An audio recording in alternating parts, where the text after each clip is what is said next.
Halo, selamat datang di Kongai TV. Manchester United sah keluar dari Champions League. Kita kalah 3-2 lawan RB Leipzig. Gue udah bilang di preview gue, oleh tolong datang ke Leipzig dengan mentalitas juara, dengan mentalitas mau menang ya, bukan takut kalah. Harus berani nyerang. Coba curi dulu 1 gol, setelah itu bertahan ya nggak apa-apa. Cuman ya dia mungkin sibuk main Among Us, ya dia nggak nonton video gue. Alhasil yang kita dapat adalah formasi super bertahan ya, line up-nya ya. Oke, kita lihat. Ini kita dengan line up 3-4-3 atau 3-5-2 atau 3-4-1-2 sama aja menurut gua ya. Kita pakai 5 bertahan, 5 back sama 2 CDM. Ya, alhasil apa? Babak pertama kita nyerang ancur-ancuran, nggak bisa nyerang sama sekali. Kenapa? Karena kita cuma ada 3 pemain penyerang doang. Ya, 3 penyerang doang kita bermain gitu ya. Bruno Fernandes dapat bola di pressing 2-3 orang. Rashford dapat bola di pressing 2-3 orang. Ini menurut gue ya mau gimana mau nyerang gitu kan di babak pertama kalau lu main bertahan begini. Ya, hasil gimana? Kita kebobolan 2 gol di babak pertama. Dan menurut gue nih 2 gol ini yang benar-benar problem utama Manchester United dari dulu lah ya, dari awal tuh seperti itu. Ya, kenapa? Karena 2 gol ini sama si Leipzig crossing wide, nggak ada yang jaga. Nggak ada yang jaga. Jadi di gol kita ngomongin gol pertama aja deh dulu deh contohnya deh ya. Itu crossing Angelino nggak ada yang jaga, ditembak gol. Padahal kita main 5 back. Bisa bayangin kita main 5 back. Ini 5 back kemana aja? Ya, kalau namanya main 5 back itu ya minimal nih kalau kita kan nyerang dari sini, ya kan crossing dari sini, Angelino dapat bola di sini. Itu harusnya ada Harry Maguire Lindelof di tengah.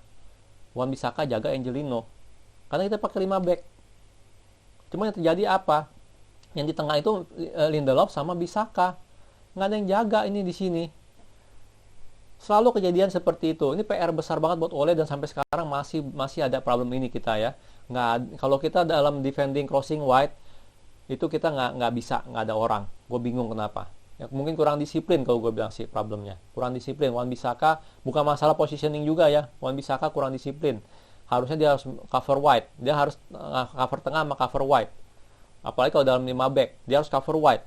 Tengah itu udah dari Lindelof, udah dari Maguire, nggak perlu lagi dia cover tengah penalti. Tapi anyway itu terjadi lagi. Dan menurut gue ini itu terjadi dari semenjak semifinal Europa League kemarin, terjadi juga di Brighton, dan sekarang terjadi lagi 2 gol kejadian yang sama. Crossing wide nggak ada yang jaga, ya problem banget menurut gue. Ya di babak di halftime gue udah bilang di status update ini kalau nggak ganti pemain, kalau masih defensif kita nggak mungkin comeback. Dan menurut gue oleh pengganti pemainnya terlalu telat. Ya, halftime dia cuma ganti 1 pemain, Telles diganti dengan Van de Beek. Artinya apa? Kita main dengan 6 orang bertahan ya. Luke Shaw jadi 4-2-3-1, tapi Luke Shaw, Maguire, Lindelof sama Bissaka tuh dia di back, tapi kita masih dulu CDM. Alhasil apa? Nyerang juga masih kurang efektif. Ya, pada saat Matic diganti Pogba, itu baru kita efektif. Ya, bukan karena Pogba main bagus 100% atau apa, enggak. Menurut gua bukan karena Pogba. Tapi karena kita main dengan 4 back, 1 defensive midfield doang. Nggak perlu 2. Jalannya bola, semua attacking option lebih ada. Kita dari 5 orang, bertahan 5 orang menyerang. Itu lebih balance, jauh lebih balance.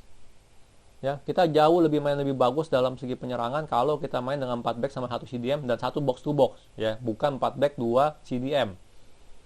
Ini penting banget nih. Oleh tolong ya jangan mainin 2 CDM lagi ya. Jangan mainin Mourinho way. Ngapain? Ya kita harus main dengan Manchester United way. Harus berani nyerang, harus berani menang. Ya. Dan juga jujur aja sih ya, itu kesalahan utama jelas jadi Ole terlalu bertahan. Cuma kesalahan kedua adalah ya jelas tuh si Kulkas ngelawak lagi. Ini bisa seri harusnya. Cuman Kulkas mutusin untuk ngelawak. Bola lewat depan dia dibiarin aja. Dan itu bola nggak kenceng loh. Dibiarin aja. Itu lu sliding kayak biar keluar bolanya corner ya. Dibiarin aja.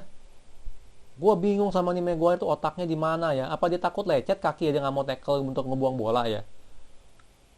Ini jujur ya, gue catat nih baik-baik nih. Kalau Maguire selama Maguire jadi center back kita, selalu ada kemungkinan defense kita bakal ngelawak di setiap pertandingan. Lawan siapapun juga. Ya, itu jelas 100% kesalahan si Maguire. Bola lewat depannya deket banget padahal nggak jauh loh. Tinggal dia sliding, itu pasti bisa keluar bolanya. Corner. Nggak dilakuin sama dia, dilihat doang begini. Waduh kan Tuhan, tolongnya minta ampun tuh Maguire kayak begitu. tololnya minta ampun. Ya jelas sudah, kalau bilang sih Maguire ya, menurut gue sih udah enak banget dengan Maguire, tapi mau gimana, dia defender termahal kita, dan dia cuma jago di atas, bola atas, sisanya dia mah gue bilang sih ya tukang lawak lah, kalau gue bisa bilang ya.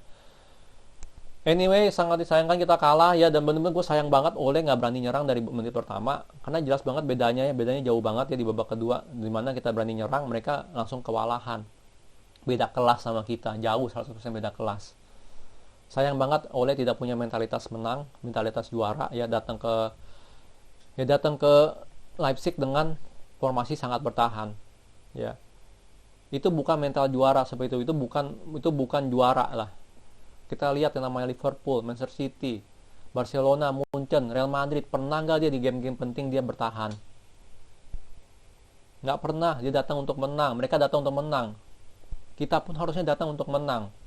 Ya, 80% gue bilang ini kekalahan gara-gara Ole. Kalau dari pertama kita main nyerang, udah pasti kita menang. Merem menang, pasti udah pasti menang. Merem aja menang. Ya, terlepas Maguire lawak atau enggak, kita pasti menang. Cuma nggak dilakukan. Cuma dia takut. Ya, dan jelas yang kedua kesalahan kedua ya adalah Maguire nggak ngelawak lagi. Ya jadi anyway gitu, kita udah keluar dari Champions League, kita masuk ke Europa League. Dan menurut pendapat pribadi gue, Europa League tuh nggak terlalu penting ya. Secara kasta Premier League sama Champions League tuh nomor 1 ya, Europa League cuman ya itu udah pasti nomor 2 ya, di bawah Premier League, di atas sedikit lah dari FA ya.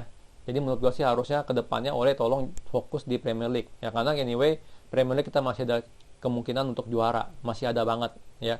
Kita ada tabungan satu pertandingan lawan Burnley, di mana kita harusnya kita menang ya. Kalau itu kita menang, kita cuma beda 2 poin kalau salah ya sama Tottenham, jadi itu masih banget kita bisa menang.